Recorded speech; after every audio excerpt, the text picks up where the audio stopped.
Muito obrigada. Eu só fiz este sublinhado porque há sempre essa confusão, apesar de eu ter sido professora também no ISCTE. Bem, muito boa tarde a todos e é um prazer estar aqui a falar convosco. Diria três coisas assim, para começar, porque o Álvaro só me deu 2 minutos, não é? Não. Ou 3 minutos, não é? 3 minutos. 3,5. Há aqui uma coisa que é consensual e que já todos falaram, é que a crise ambiental global, associada ao extremar das desigualdades sociais, ameaçam hoje a paz e a sobrevivência da humanidade no planeta, porque estamos confrontados com isso. Claro, as alterações climáticas, a desflorestação, a questão da água, a escassez da água, que é absolutamente vital para tudo, para o ambiente, para a saúde, para vivermos, enfim, a questão da biodiversidade, a perda de biodiversidade, tudo. Não é? Portanto, há aqui, e por outro lado, como já estava a ser dito por todos, no fundo, o tal de situação explosiva das desigualdades sociais, a que paradoxalmente o crescimento da riqueza nos conduziu, não é? Quer dizer, isso é um consenso praticamente. Depois, por outro lado, não deixa de ser curioso como com a pandemia deixou de se falar, aqui nos últimos meses começou-se a falar de emergência climática. E não sei se já repararam que o termo saiu do uso, não é? Pelo menos dos mídia, mas de facto é de uma emergência que se trata, foi substituído por outra emergência, mas ela continua cá, elas continuam cá.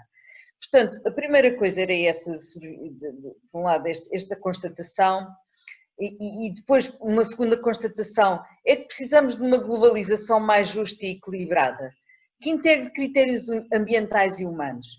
Recuando um pouco, quando houve os acordos do GATT, depois deram origem à Organização Mundial de Comércio em 94, na verdade, se tivessem, lembro-me desta discussão quando foi o Rio, a ECO 92, havia a ideia de integrava-se ou não o respeito pelas condições ambientais e humanas na regulamentação do comércio internacional.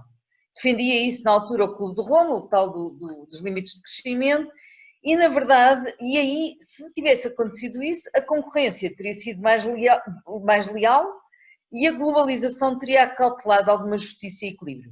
E isso não aconteceu, e portanto estamos nesta situação e terá que acontecer agora. Terá que acontecer agora, e uma coisa que se falou aí foi das instituições, e torna-se absolutamente indispensável a maturação de instituições internacionais mais fortes e eficazmente organizadas. Havia e há uma grande esperança quando o Guterres tomou conta, foi para secretário-geral das Nações Unidas, porque ele tinha conseguido reformar toda a área dos refugiados, e na verdade é preciso também reformar as Nações Unidas para elas poderem ter a força e a eficácia que precisam de ter. Depois, uma terceira coisa tem a ver com é preciso um projeto mundial de futuro, e penso que este é o momento certo. O Jorge Pinto falou aí em 2008, depois houve o NEP, de facto, com o Green New Deal, e depois, se nós contarmos a quantidade de projetos e planos que têm havido desde então para cá, nós temos que contar aí uns 30, não é? E às vezes é preciso isto, é preciso amadurecer. Portanto, isto no fundo tem 10 anos, não é? 10, 12 anos, não tem mais do que isso, e desenhar o futuro para um projeto global onde o driver seja a humanidade no seu conjunto e o humanismo e também o pragmatismo da sobrevivência coletiva. Eu acho que a palavra pragmatismo muitas vezes é mal interpretada, mas eu acho que tem que haver aqui um pragmatismo relativamente à sobrevivência coletiva que nós temos todos que entrar, não é? Mesmo que isso implique algum modelo, algo de egoísmo, mas é um egoísmo inteligente, porque é uma forma, como todos estamos interdependentes, é uma forma de continuarmos todos aqui a viver neste planeta.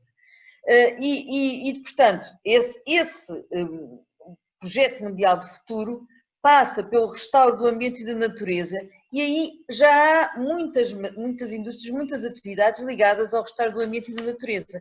E foi aí falado o Yunus, mas recentemente, e com certeza que o Leonardo também conhece, o Stiglitz fala mesmo na necessidade de se fazer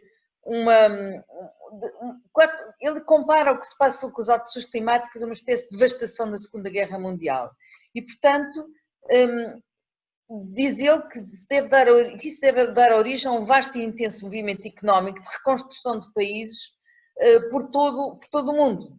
E isso vai desde as políticas de reforma fiscal, a começar pela eliminação dos bilhões que vão para os combustíveis fósseis e que continuam a ir, apesar disso ser cada vez mais evidente esse absurdo e no fundo, esse desvio da economia. Há dois desvios da economia que são inaceitáveis e que vocês, como economistas, poderão dizer se consegue avançar sem eles. Um é este, é o desvio para subsídios que têm efeitos perversos, subsídios fósseis, e outro é os offshores, e a continuação dos offshores e, no fundo, essa batota à economia que continua a existir e que retira o dinheiro que é necessário para a reconstrução, seja da pandemia, seja do impacto das alterações climáticas ou de outros impactos ambientais globais, não é?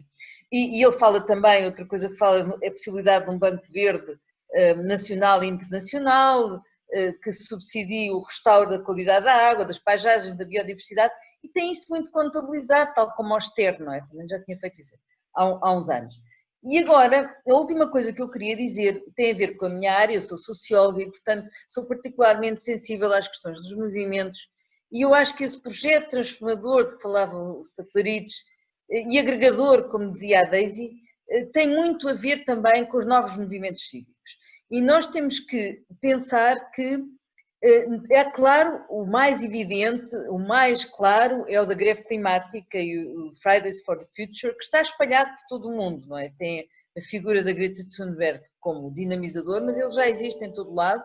Está neste momento um pouco parado, está em confinamento, no fundo está em confinamento, mas do distanciamento social vai de repente aparecer outra vez a aproximação social desse movimento, tenho a certeza disso, porque tenho acompanhado aquilo que é o trabalho deles, e que no fundo são hábeis, são jovens, são hábeis nas novas redes sociais e de informação que a web faculta, conseguiram estruturar um importante movimento que desafia os poderes políticos e institucionais. E eu lembro uma coisa muito interessante, aqui há tempos, quando começou o movimento, a senhora Merkel teve a seguinte declaração: por favor, façam pressão sobre nós para que nós possamos fazer aquilo que tem que ser feito. Aquilo que tem que ser feito. Portanto, alguém dizia aí a importância dos movimentos sociais, da pressão pública sobre a ação política.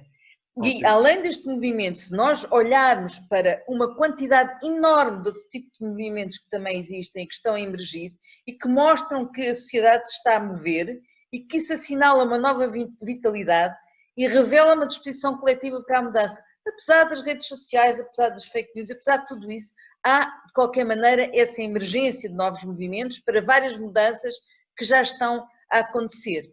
E que no fundo são movimentos para fora do polígono globalizado de erros económicos, socioambientais, éticos, que nos põem à beira de outros colapsos e de que as novas gerações querem definitivamente sair. E essa é a nota com que eu acabo agora esta minha primeira intervenção.